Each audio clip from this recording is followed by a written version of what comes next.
Bystanders watch in horror as police officer stomps black man's head. A cacophony of screams rippled through the humid summer air as the sound of a heavy boot made jarring contact with flesh. It was impossible to tell who gasped first, someone near the curb, or perhaps a passerby who had frozen mid-step, but the collective shock reverberated like a thunderclap. Cell phones shot up, trembling fingers hitting record. A woman sobbed breathlessly, shaking from head to toe. Someone else kept yelling, "Stop, you're going to kill him." The police cruiser lights spun in hypnotic red and blue arcs, painting the street in flickering shades of panic. And at the epicenter of all this chaos lay a young black man pinned to the hot pavement, his face contorted in terror and pain, as the towering officer hovered, face twisted, with an unsettling mix of rage and fear, his boot pressing down on the man's head. In that singular, horrifying moment, time seemed to suspend itself. People forgot how to breathe. Some tried to run to the man's aid but were shoved back by another officer, whose stern shout of "Stay back" erupted like thunder.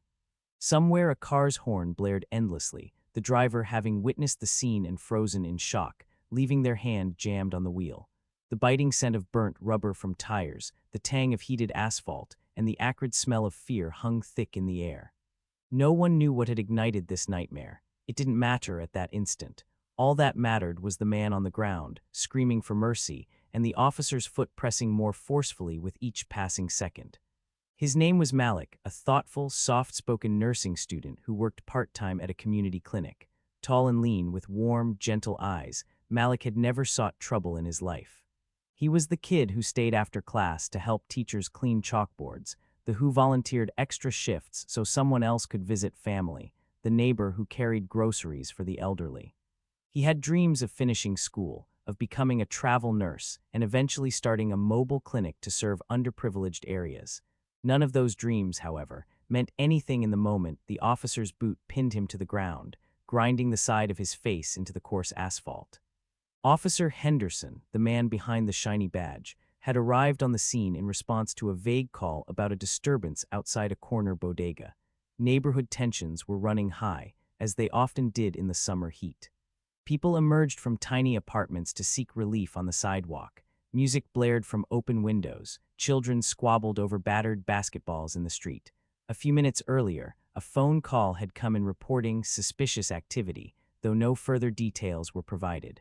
Henderson, a tall, imposing figure with close-cropped hair and a square jaw, was known for responding aggressively to calls in this particular part of town.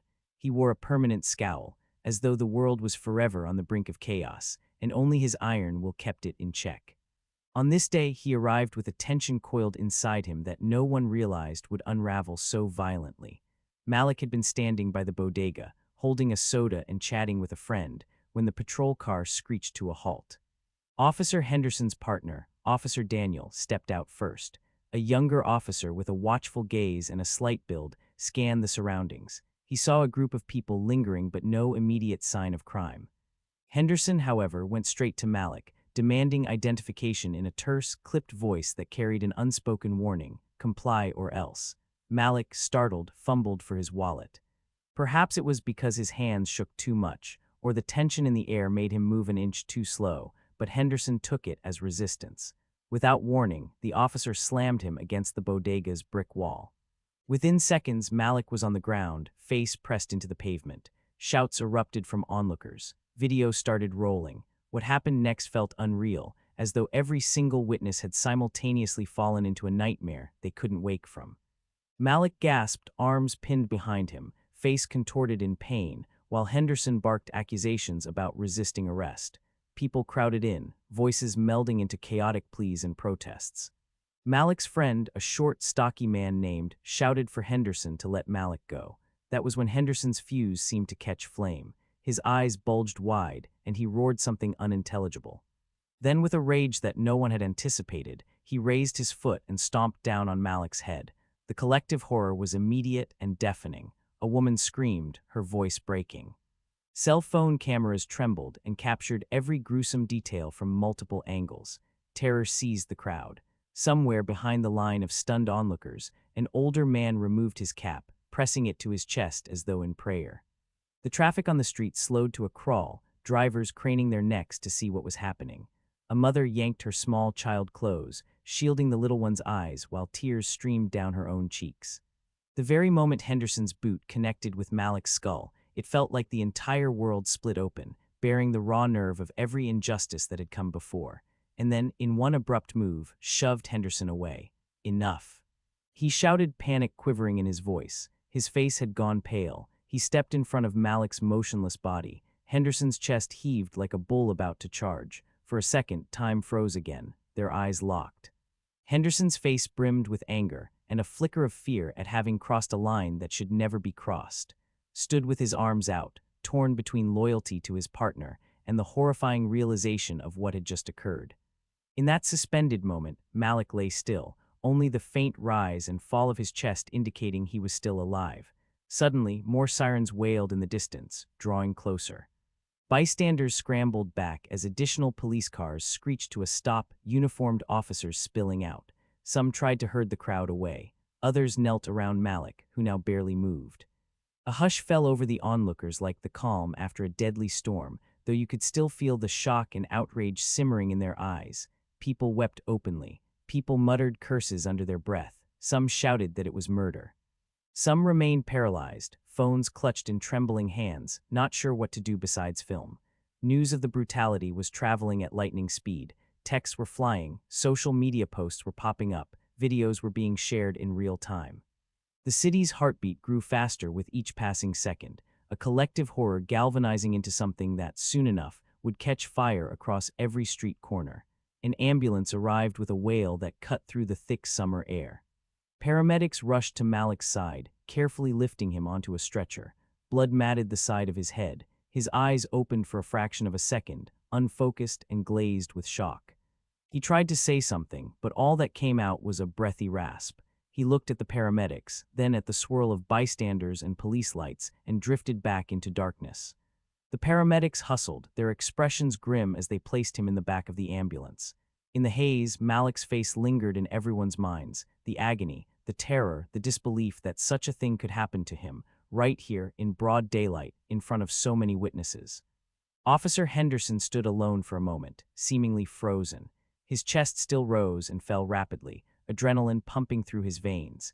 His face was a mosaic of anger, fear, and perhaps the dawning realization of what he had done under the unblinking lens of multiple cameras. Whispered harshly at him to calm down, but Henderson barely registered it. The rest of the officers at the scene ushered him away, as if trying to shield him from the cameras, from the crowd, or maybe from his own conscience. The crowd's murmur boiled over into shouts for justice, for accountability, for someone to arrest Henderson right there on the spot. But nobody did. Henderson wasn't handcuffed or told to place his hands behind his back. He was quietly guided into a squad car with tinted windows, out of sight. Before the crowd could register it, the vehicle pulled away, leaving behind a swirl of angry demands and terrified questions. Officer remained behind, looking lost. He tried to speak to some of the bystanders, to gather statements, but the people cursed him, telling him to get lost and arrest that monster instead. Stepped back, running a trembling hand over his short-cropped hair. He would never forget that moment. The wide, uncomprehending eyes of the onlookers, the quiet anger that replaced their screams, the images burned onto every phone's memory. He knew that nothing would be the same again, not for him, not for Henderson, not for Malik, and not for this neighborhood. Within an hour, the footage had gone viral. Newscasters interrupted regular programming with a shaky cell phone clip of the incident. Headlines blazed across websites. Officer stomps on man's head in broad daylight. In social media feeds, outrage, heartbreak, and shock mingled freely with calls for justice. Some voices tried to defend the police officer, insisting we wait for all the facts. Others demanded immediate arrest. Comment sections exploded, each post an inferno of clashing sentiments. The question wasn't just what had happened, it was how anyone could have allowed it to happen. While the uproar simmered online, Malik's mother, Lorraine, rushed into the nearest hospital, tears spilling from her eyes, mascara streaking down her cheeks. She was a formidable woman, tall, with strong shoulders and a direct gaze that could unsettle the most confident liar. But at that moment, she was just a mother fearing for her child's life. No hospital staff would tell her much at first. They asked her to wait, to fill out forms, to remain calm. She had to fight the instinct to shove past them and find her son herself. arrived shortly after, face pale and drawn, still trembling from what he had seen. He tried to steady her with a hand on her shoulder, but she jerked away, her anger, worry, and heartbreak too fierce to be comforted. Eventually, a doctor emerged, wearing a somber expression. "He's in the ICU," the doctor said quietly, her voice strained. "Severe head trauma, possible concussion, lacerations. He was unconscious on arrival." Lorraine felt the world tilt beneath her feet. She wanted to demand an explanation, but the doctor's voice seemed to float in and out of focus, as though Lorraine herself were underwater. She only caught fragments. "Monitor for swelling, neurological tests. Uncertain if there will be long-term damage." Oleg guided Lorraine to a chair before she collapsed onto the white tile floor. He crouched beside her, whispering words of reassurance that neither truly believed. They both knew what they had witnessed was savage, an act of cruelty that could easily have turned fatal. They sat in that waiting area for hours, the walls closing in, the fluorescent lights flickering overhead. Nurses came and went, sometimes sparing a sympathetic glance, sometimes ignoring them altogether. And all the while, Lorraine clutched her phone, ignoring the endless buzz of calls and messages from friends, relatives, news outlets. She just wanted her son to live. Not too far away in the police precinct, chaos reigned behind closed doors. Henderson had been taken to a private office where he stared at the walls, avoiding the eyes of the officers moving through the corridors. His police union representative arrived, face set in a grim mask of damage control. Higher-ups whispered about press releases, official statements, internal investigations. Was questioned mercilessly. What exactly happened out there? Did the suspect resist? Were you in fear for your safety? Did Henderson fear for his life? Every question made stomach turn. He recounted the events as objectively as he could, but the memory of Malik's face, twisted in horror, consumed his thoughts. A sense of dread deepened in his chest. He knew that there would be an attempt to spin the story, to mitigate damage. He also knew that once the footage circulated, no amount of spin might save them from the public's fury. Meanwhile, a vigil formed on the corner of the bodega where Malik had been brutalized. Strangers set down candles, flowers, and handwritten signs. "Justice for Malik. Enough is enough. Black Lives Matter." The warm glow of the flickering candles illuminated tear-streaked faces. Residents who had never spoken to each other before held hands in quiet solidarity. The air thrummed with raw emotion, fear, grief, anger.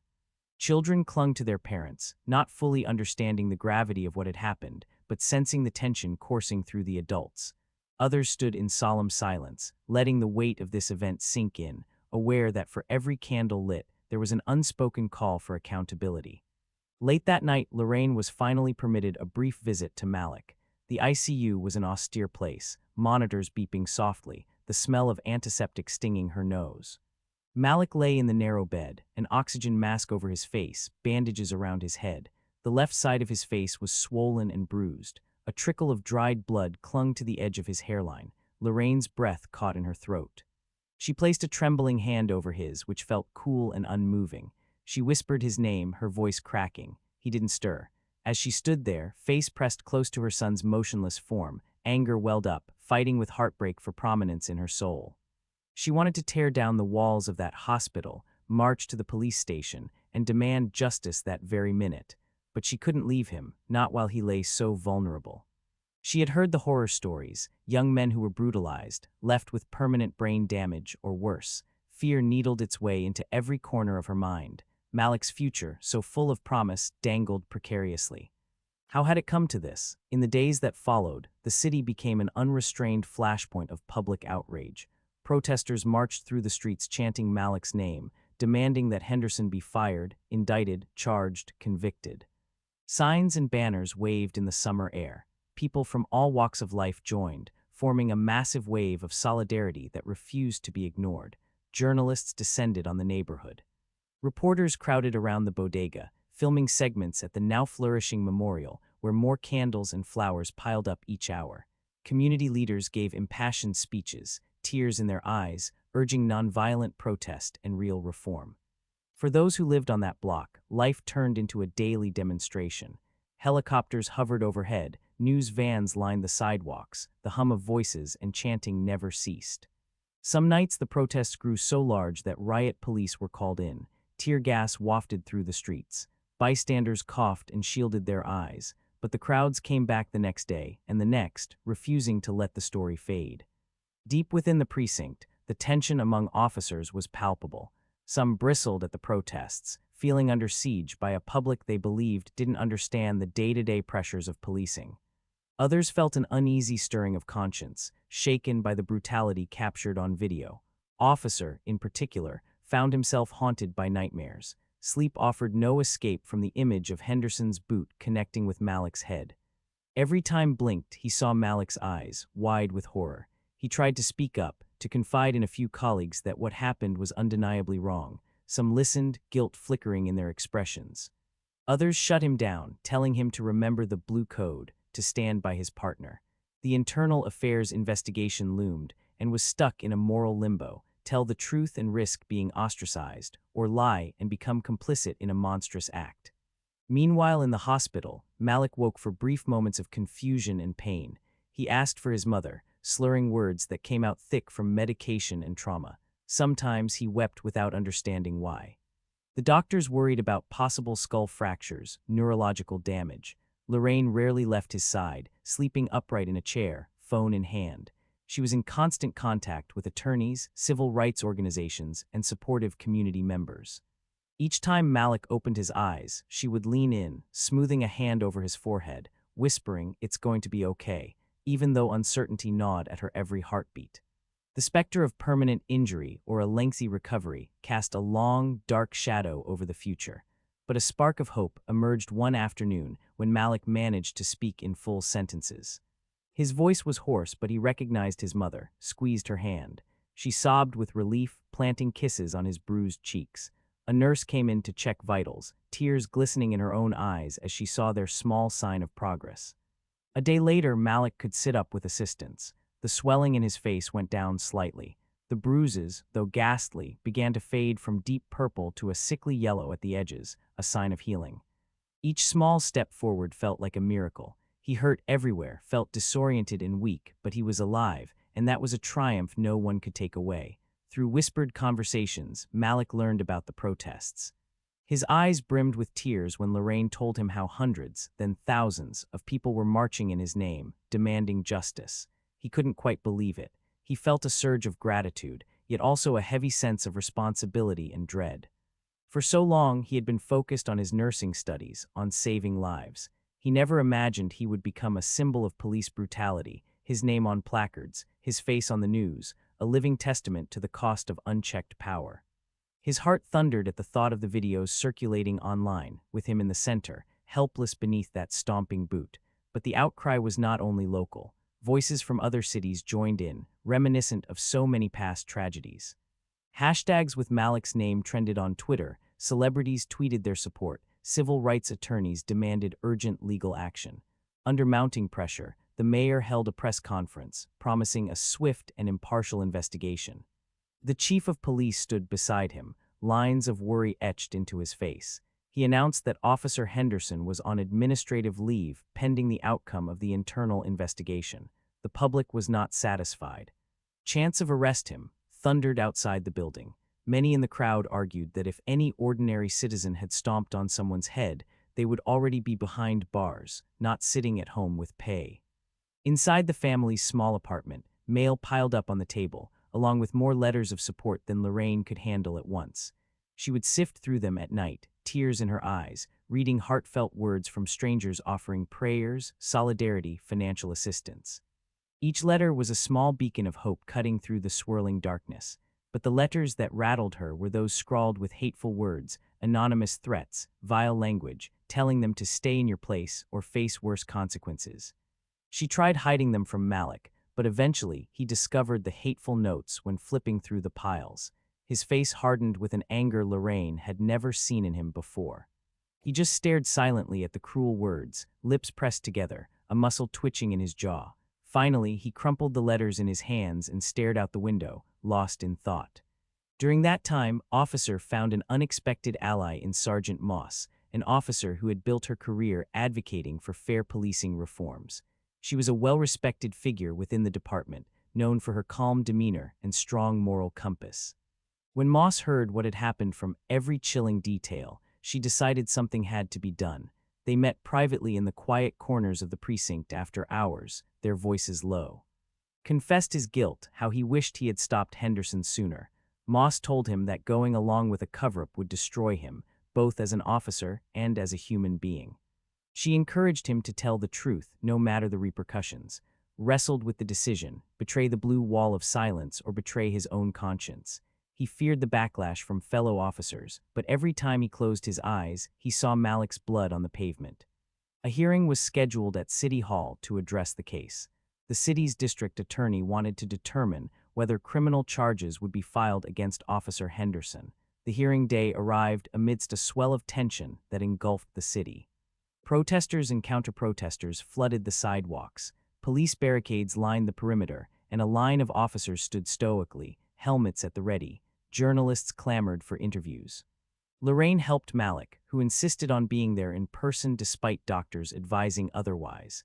His head was bandaged, and he moved slowly, supported by on one side and his mother on the other.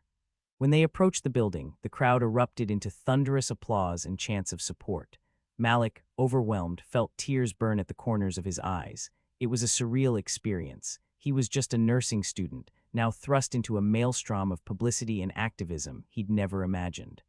In the courthouse corridors, Henderson arrived surrounded by his union reps, face drawn and pale. His demeanor flickered between resentment and apprehension. Cameras snapped incessantly, capturing every twitch of muscle, every subtle shift in expression. He avoided looking in Malik's direction, but there was a moment, fleeting yet undeniable, when their eyes met across the hallway. A shadow passed over Henderson's face, and he quickly turned away, tension in his jaw betraying the swirling maelstrom inside him. Malik stood, eyes shining with a mixture of fear, sorrow, and something like quiet defiance. He would not look away. When the hearing began, the public gallery was packed to bursting, with overflow crowds waiting outside. An air of grim solemnity filled the space. The judge, a middle-aged woman with stern features, wasted no time addressing the significance of the hearing. The DA outlined the brutal act recorded on video, describing how it shocked the conscience of this city.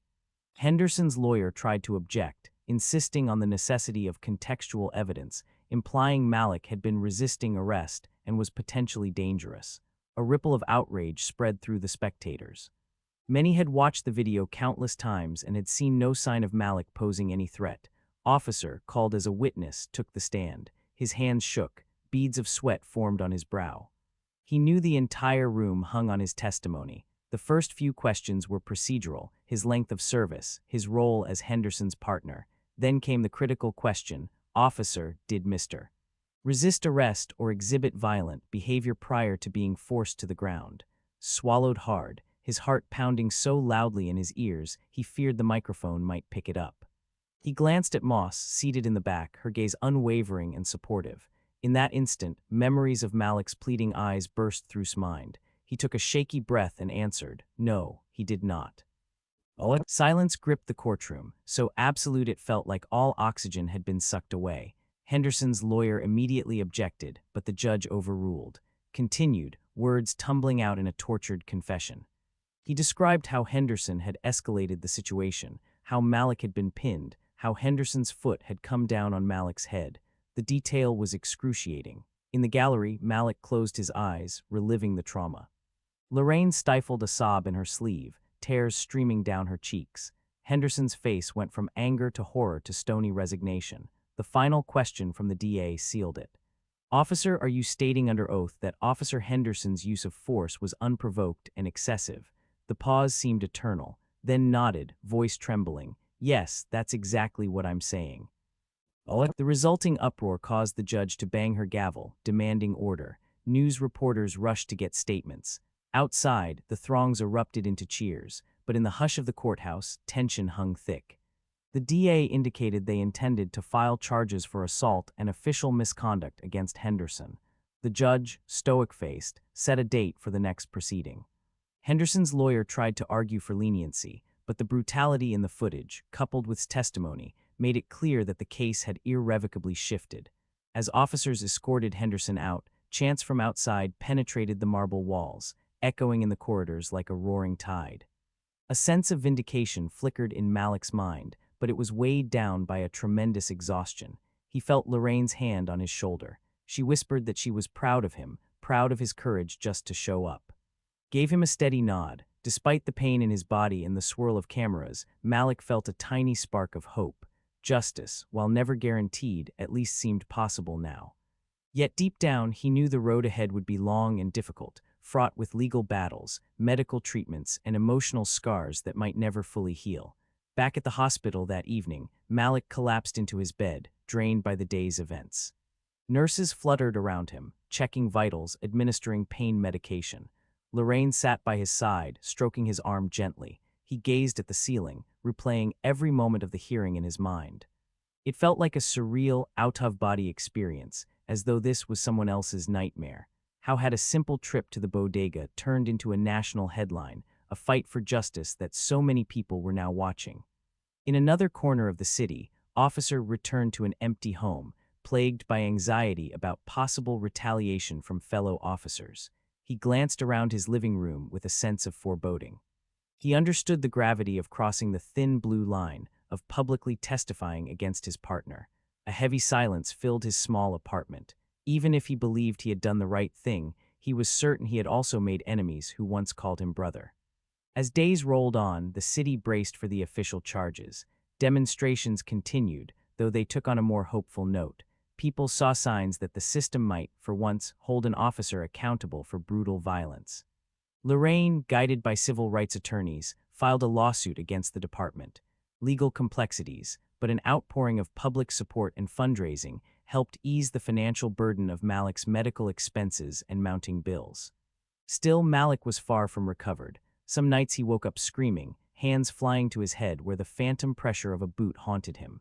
Doctors described it as PTSD, something that could linger long after the bruises faded. Gradually, the day of reckoning neared. The district attorney's office filed formal charges, felony assault and official misconduct. Henderson's lawyers insisted on a defense claiming Malik had posed a threat, or that Henderson's judgment was compromised by incomplete information. Their narrative unraveled when multiple videos from different angles surfaced, showing Malik with empty, raised hands and no sign of aggression. Public sentiment galvanized further. The drumbeat for accountability grew louder. And then came the day of the indictment hearing. The crowd outside the courthouse was larger than ever, easily numbering in the thousands. Signs, flowers, loudspeakers, chanting, the atmosphere crackled with anticipation. Malik was brought in a wheelchair, still nursing the injuries that made standing for extended periods painful. His head was free of bandages now, though a faint scar across his temple bore witness to the brutality he had endured. Lorraine stood on one side, attorneys on the other, a throng of supporters at their back. Inside the courtroom, Henderson sat at the defense table, jaw tight, eyes hard. It was clear this was no small matter.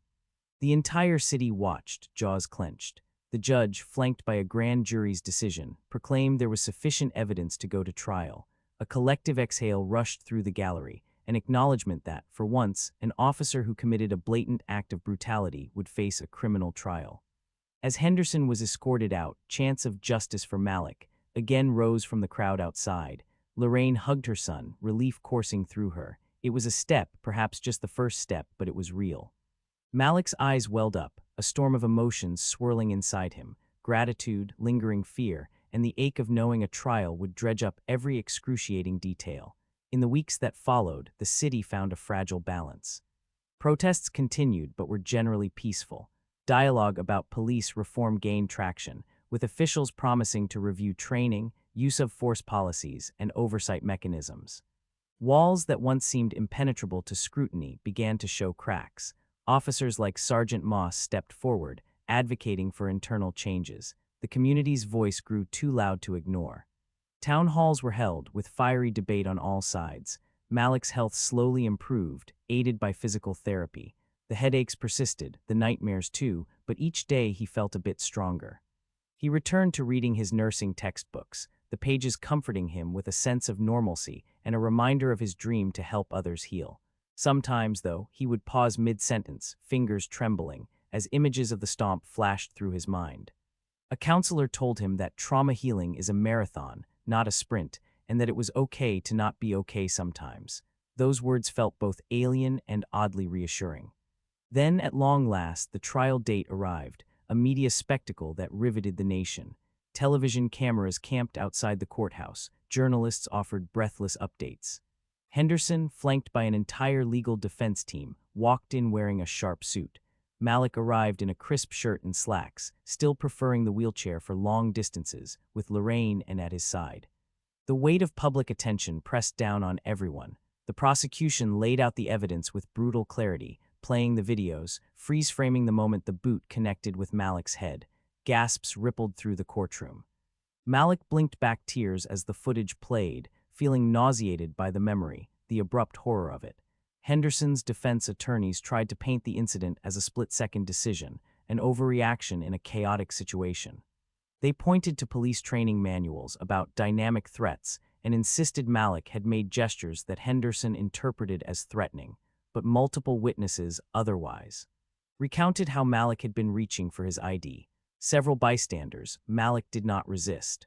A forensic expert demonstrated that based on the footage's timing, there was no window in which Malik could have done anything threatening between the moment he was pinned and the moment Henderson stomped on him. The jury watched testimony on the stand, his voice steady despite tension in his features. When asked why he had intervened, he stated simply, "Because what Officer Henderson was doing was wrong, and I had to stop it." Throughout the trial, Henderson sat mostly impassive, though at times his anger simmered just beneath the surface. The testimony against him was damning, but his lawyers persisted in discrediting witnesses, questioning their reliability or motives. They argued that the city's atmosphere was so charged that people saw what they wanted to see. Still, the video evidence loomed undeniable, a stark condemnation of Henderson's actions. In the end, the jury deliberated for nearly 3 days, tension mounting as the city collectively held its breath. Malik was back in the hospital for a scheduled test when the verdict came in. He watched the live broadcast from his bed, Lorraine at his side, their hands intertwined. A hush fell over the courtroom as the jury filed in. The foreman rose, throat taut, eyes flicking between the judge and Henderson. "We, the jury, find the defendant, Officer Henderson, guilty on the counts of felony assault and official misconduct." A wave of emotion crashed through the courtroom. Henderson's face went blank, and his lawyer gaped in stunned silence. Outside, hundreds of people let out an explosion of cheers, tears, and relief, so palpable it felt like the sky might shatter. The judge ordered Henderson taken into custody immediately, pending sentencing. As the former officer was led away in handcuffs, cameras captured his slack expression of disbelief. The images would become defining snapshots of a city grappling with its conscience. At the hospital, Malik and Lorraine embraced, tears soaking each other's shoulders, yelled in celebration, pumping his fist in the air.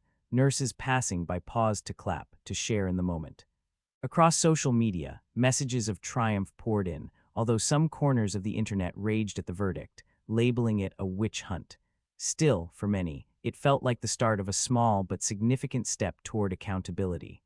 In the weeks after, the city remained on edge, uncertain whether the verdict would lead to more turbulence or perhaps an enduring wave of reform.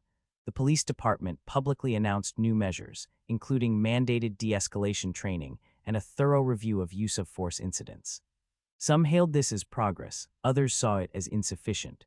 For Malik, the tangible reality of his everyday life overshadowed the broader political battles. He still had physical therapy sessions to attend, counseling appointments to manage his trauma, sleepless nights filled with nightmares. Yet in the quiet moments, when he gazed at the messages of support pinned up on his bedroom wall, he felt a flicker of purpose.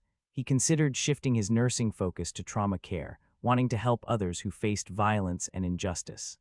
Even as the physical scars healed, the emotional scars would remain. Perhaps they could fuel a deeper empathy for those who suffered.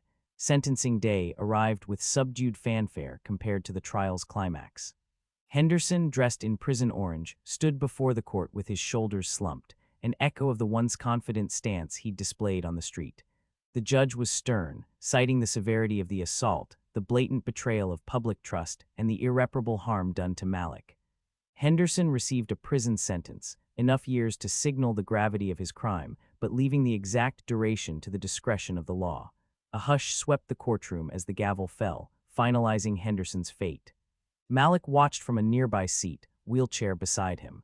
He felt no triumph in seeing another human being's life changed by incarceration, but he did feel something akin to relief. A confirmation that his life, his rights, his humanity mattered enough for the system to act. That evening, a smaller crowd than before gathered at the bodega corner, lighting candles once more. This time, the mood was more reflective than outraged. People prayed for Malik's continued recovery, prayed for a community that might learn from this tragedy and do better. Someone passed around a microphone, and people took turns speaking. Some thanked Malik for his bravery, for enduring the media storm. Others called on neighbors to continue pushing for change. A teenage girl sang a haunting rendition of Amazing Grace, her voice trembling with raw emotion. Many tears were shed on that sidewalk, tears of sorrow for what had happened, tears of relief that justice was served in some measure. Malik arrived just after sunset, with guiding his wheelchair over the uneven pavement. The crowd parted with reverent silence, letting him through. Candles flickered, illuminating his face in warm, dancing light. He looked around at the signs bearing his name, the faces that had become so familiar. A wave of emotion tightened his chest. He murmured a soft thank you to each person who reached out to squeeze his hand. Eventually, the microphone found its way to him. He hesitated, throat tight. He never considered himself a public speaker, but in that moment, he knew he had to say something. Taking a shaky breath, he spoke quietly, his words carrying weight despite their softness. He thanked everyone for standing by him, for demanding justice when his own voice had been silenced. He spoke of the nurses, doctors, and staff at the hospital who cared for him. His gaze swept over the array of faces, some tear-streaked, some steeled with determination. "I'm not the first person this has happened to," he said, voice trembling. "But for everyone who never got justice, for everyone whose voices were dismissed, I hope this is a step toward real change." The crowd listened in rapt attention. He ended with a simple vow: "I will not be defined by that one moment of violence. I choose to define myself by how I move forward, how I heal, and how I help others heal." Applause rose, followed by a wave of clapping and shouts of encouragement. Cameras flashed. People embraced each other, sharing in a profound sense of unity. It struck Malik that, although he had been the victim of an unspeakable act, he was not alone. He was part of a community, a collective spirit that refused to be broken. In that realization, he found a seed of hope that made the pain and the memory of the stomping foot a little more bearable. When the crowd dispersed, nightfall having draped the city in a merciful hush, Malik lingered for a moment at the makeshift memorial, the place where he was first brutalized. The pavement had been scrubbed clean of blood, but his memory of it was vivid. He closed his eyes, letting the summer breeze brush against his cheeks. The sirens were quieter now, the traffic calmer. Lights from passing cars illuminated the candles in rhythmic sweeps. He felt Lorraine's comforting presence behind him, her hand resting gently on his shoulder. He squeezed it and let out a long, trembling exhale. In the weeks that followed, Malik poured his energy into his recovery and his studies. He enrolled in additional courses related to trauma nursing, determined to complete his degree. Every day he endured the slow, painstaking process of regaining full mobility and coping with episodes of anxiety. Yet with each small victory, lifting a weight without pain, passing a medical exam, making it through a night without nightmares, he tasted the sweet promise of a future on his own terms. He also dedicated time to speaking at community centers, schools, and forums about police accountability and mental health support for survivors of violence. It was never easy. Sometimes he broke down in tears mid-sentence, the recollection of that boot slamming on his head still too raw. But the more he spoke, the more he realized that each retelling, each empathic connection forged with another person, was part of his healing. It was a way to reclaim his life narrative from a single moment of brutality and rewrite it in terms of resilience and compassion. Officer, having resigned from the force, found new purpose volunteering at community outreach programs. He struggled with guilt and shame for not intervening sooner, but hoped his testimony and ongoing community work could help in some way. One day, they crossed paths at a youth center where Malik was giving a small workshop on first aid. Approached hesitantly, heart pounding, Malik recognized him instantly, a ripple of complicated emotions crossing his face. The two men stood in awkward silence for a moment, opened his mouth, words caught in his throat.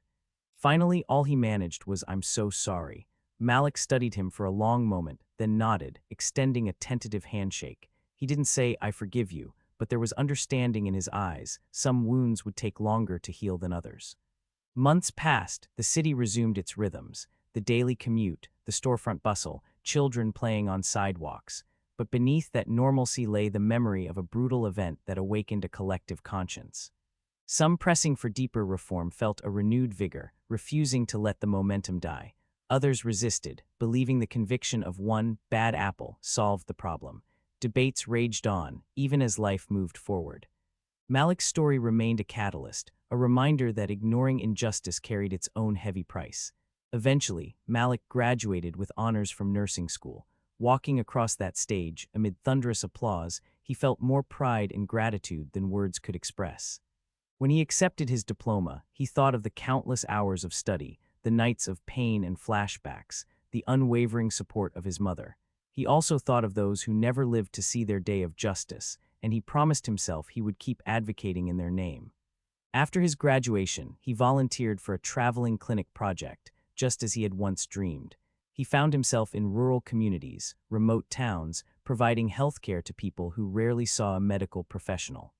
Each time he approached a patient's bedside, he brought not just his medical knowledge, but a deeply personal understanding of vulnerability and empathy.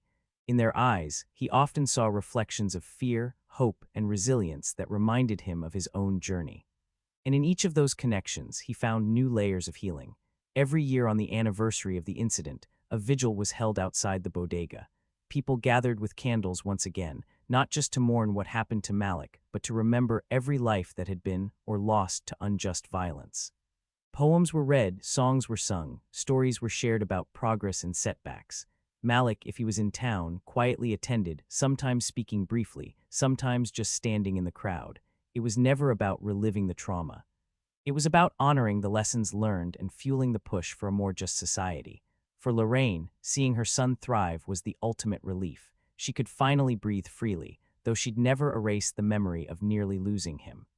Late at night, she would sometimes wake from nightmares of him lying in a hospital bed, but then she would hear his voice from the living room, reading or talking softly on the phone, and realize he was alive, moving forward with his life. She'd close her eyes again, heart swelling with gratitude. Thus, in the quiet turning of seasons, life continued. The city still bore scars, and many remained watchful, unwilling to let complacency set in. But Malik's story had proven that even in the face of a seemingly immovable system, justice could be won, though never easily, never without cost. And while the memory of that day on the sidewalk, with the scorching sun and whirling police lights, still surfaced in his dreams, Malik had found a path illuminated by compassion, resilience, and the unbreakable bond of community. In the end, that light, though flickering at times, shone brighter than the darkest moments, guiding him, and all who stood beside him, toward a future where such horror might someday become nothing more than a distant memory.